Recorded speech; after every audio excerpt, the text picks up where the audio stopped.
Product class is a big umbrella which encompasses many different products types and company brand refers to a particular item offered by an individual company. For example, automobiles are a product class, sports cars and vans are product types, and the Camaro is a General Motors brand.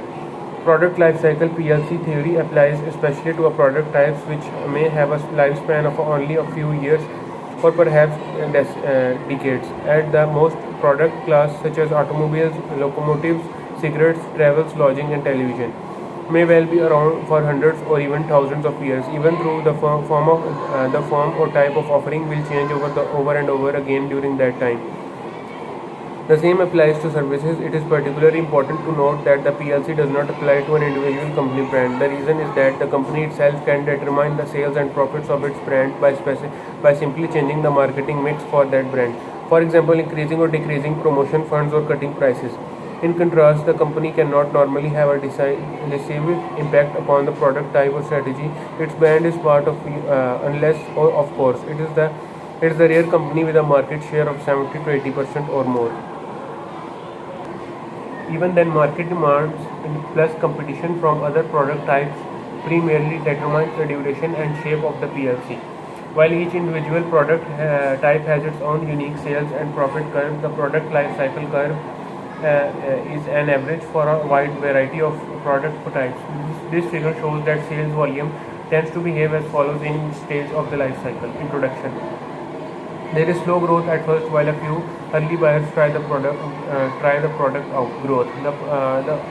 The product has very rapid growth once it catches and world around it performs well. Majority.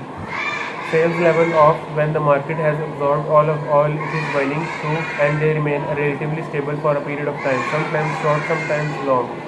Decline. The product category finally clears out under continual pressure from other products pushing ahead in their life cycles or because the market no longer has need for this product. For example, in the cigarette product class, standard length non-filter cigarettes Camel gave way to standard length filters. For example, Marlboro, which gave up some sales to long and then to 100 extra long filters, which gave up some sales to a flavor types, which gave way to cigarettes. While all these product types are still available in the market, each is in a different stage or at least a different place within a stage of its own life cycle. Some of these cigarette types have lasted for the decades, filtered and non-filtered, while others may have for only relatively few years. The PLC does not indicate how long each life cycle will be.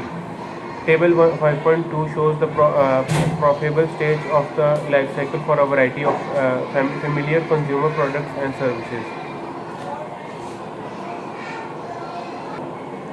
Reductory state due to heavy startup expenses in production, inventory and promotion. In the growth state, profits climb rapidly as sales volume increase and customers are not as sensitive to price as they will be later on. At this stage, they will pay any amount within reasons. However, when total demand finally does level out in the majority stage, profits begin to decline within a relatively short time, usually well before sales volume starts to decline. There are several reasons for this.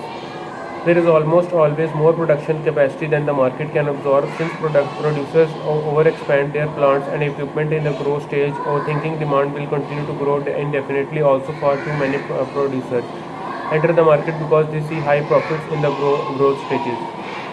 Overcapacity forces price competition, heavy promotion, expenditures, and discontinuing to get rid of excess inventories. Weaker producers and even some of the stronger ones give up and sell out at distressed prices. In the pocket calculator business, for example, no less than 31 firms withdrew from the market at the end of the growth stage, including Bomar, the original developer. In the typical life cycle, profitability never again returns to the heyday of the growth state. Although there are still good profits to be made by the smaller number of firms that survive to the end, and profits for these firms can be high enough to be acceptable. But the product or service type is really finished, and total profits are usually relatively low. Our real interest in the PLC lies in the implications for developing market strategy and for planning in the marketing mix. The fundamental premise of this chapter is that specific operating plans will never be made without first looking carefully at all important strategic concepts. Stage in the PLC is one of the most important of these factors because it determines what can and cannot realistically can be done for a given product or service at a particular point in time.